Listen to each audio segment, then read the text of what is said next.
Hello, it's your favorite sports thunk here. Don't forget to hit that subscribe button to join the fastest growing community on YouTube. Remember, Nightcap doesn't happen without you. So please subscribe or you're going to make Ocho cry. The Indiana Pacers go on the road. Now, remind you, they did this to the number 1 seed, a team that won 64 games in the regular season. They went on the road to Cleveland, and they took a commanding 2-0 lead on the road. And what did they do? People might have thought that was a fluke. They go on the road again in the conference finals and take a 2-0 lead against a very good New York Knicks team. And they do it 114-109. And again, 6 guys in double figures. Pascal Siakam was sensational tonight, 15 of 23 shooting, 3 of 5 from the three-point line, 36 big points. Neesmith had 12. Miles Turner had 16. Nembhard had 12. Halliburton, 14 and 11. And they got T.J. McConnell in only 14 minutes. He gave them 10 big points. That's 6 guys in double figures again, and that's normally how they do it.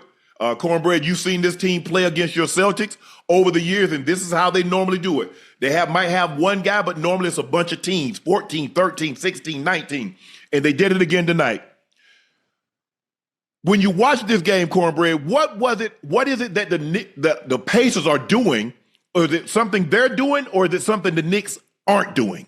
I think it's something that the Celtics are doing. I mean, the Celtics, that's who I want to talk about. Yeah, I know you do. Something I think that the Pacers are doing. I think what the Pacers are doing really well, they're moving the basketball and they move bodies. The ball does not stick as much. And because of that, defensively, you cannot rotate and trap as much.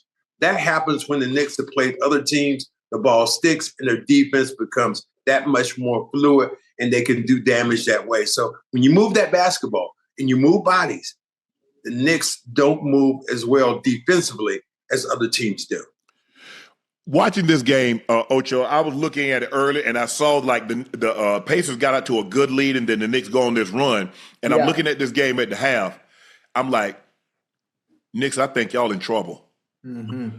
I think that y'all in trouble. I say because they've walked you down from 14 with under 3 minutes, and now you got a nip and tuck ball game. And the thing that the Pacers do, they're going to play with pace. They're going to push the ball, whether you make the shot, Brad, or you miss the shot. They are pushing. Halliburton are looking to get that ball ahead to Siakam, to Neesmith, Miles Turner, because they run the floor. And like you said, they do a great job of moving. And they don't have a guy that you say, oh, I got to get him the ball. They don't have a dominant guy, a Luka or Jason Tatum or one of these great Shea that got to have the ball. So you don't know on a given night, it could be one of either 6 guys that can be their leading scorer, and that's very difficult to defend. Yeah, Jalen Brunson is averaging almost 40 points a game, 8 assists a game, and he's shooting 54%. Yet they find themselves down 0-2. Ocho, when you're looking at the Knicks, and I think you picked the Knicks to win. Yes, sir. What is it that you're seeing? What's been most disappointing for you? I mean, well, for the Knicks, obviously, I need more people to contribute. At the half, I mean, with Jalen Brunson doing what he needs to do, Mikal Bridges was okay. Anobi came along in the second half, but the Pacers are winning collectively as a group. Everybody's being able to contribute. I think it's too much pressure on Jalen Brunson to keep them in the game, regardless of whether the Pacers can pass the ball and always keep the ball moving offensively. The Pacers in transition, running up and down the floor. I think everyone else has to contribute as well. Cat, I mean, what did Cat have tonight, Cat had 20 points on 6 of 14 shooting. 14 shots isn't enough. Not even close. Not even Mikal close. Bridges had 18 shots. Listen, now we down 0-2 in the hole. I'm talking about I'm just saying specifically because I picked the Knicks to win this series. That goddamn Halliburton, man, listen, he was very efficient tonight. He only had 14 points, but still his shot selection and when he chose to shoot, dog. Chad, I'm sorry, Chad. Stick a fork in them. They're done now. They done? Your boys, they're done. Brad, already? I didn't stutter, did I? Already? Yeah, they're done.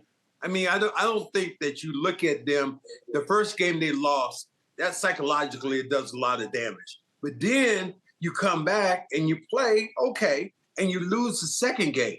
Right. Where are the people that were rocking the Celtic bus the other day when I was on it? When we left that arena, they were trying to tip it over. Those same quiet people left out there like church mouse. So I think that you look at the Knicks, this is a team that plays with emotion. What they've done, they've taken the emotion out. You said something about the pace that they run. Let me tell you what happened during 1984. I swear to God, this is how it happened. We played the Lakers in game 3. They beat us so bad. We scored. I didn't even think Magic took the ball out of bounds. He was right behind me dribbling. I was like, damn, did they take it out of bounds? I mean, but that's what great teams do. They don't allow you to get back in a position of resting. And that's what the Knicks want to do. They want to rest. But as long as you attack them and you make them play on the defensive end and you make Karl Anthony Towns accountable, you make Brunson accountable on the defensive end, that is what hurts the Knicks. And who are you looking at over there who's going to score after that? Right.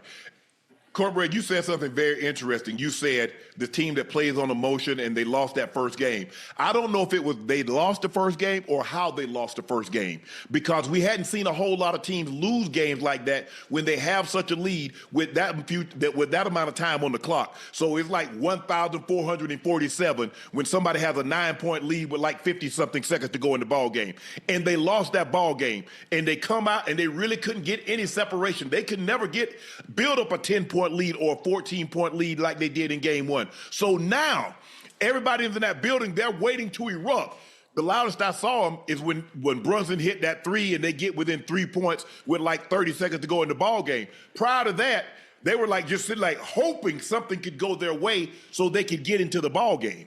Why are we so surprised by this? You're talking about what did they do when they played Cleveland? The same game.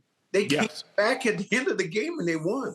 Rick Carlisle, I played with Rick Carlisle as a young player. Yeah, he was always somebody who got at it, and he had a high pace, and he made guys accountable. He does that with this team. The problem that the Knicks have is the fact that you look at that Pacer team; they have championship DNA. Rick Carlisle has it. Siakam has it. Who over there on the Knicks has that championship DNA? Who are you going to fall to at the end of the day? And I think that's the huge problem for them. They're a team right now that's played with great emotion. And they've been lucky. They were lucky to beat the Celtics twice in those first 2 games in Boston. But now, chickens have come home to roost now, buddy. Jalen Brunson in game 2, 36 points, 11 assists on 5 made threes. Only MJ and LeBron have more 35-point, 10-assist playoff games in the Eastern Conference. Jalen Brunson, like I said, in games 1 and 2, he's averaging almost 40, 39 and a half, 8 assists on 54% shooting. I don't know if it's over, Cornbread. I think in order for them to have a chance, they've got to win game 3. They got to win game 3. It's over. Poke it in them.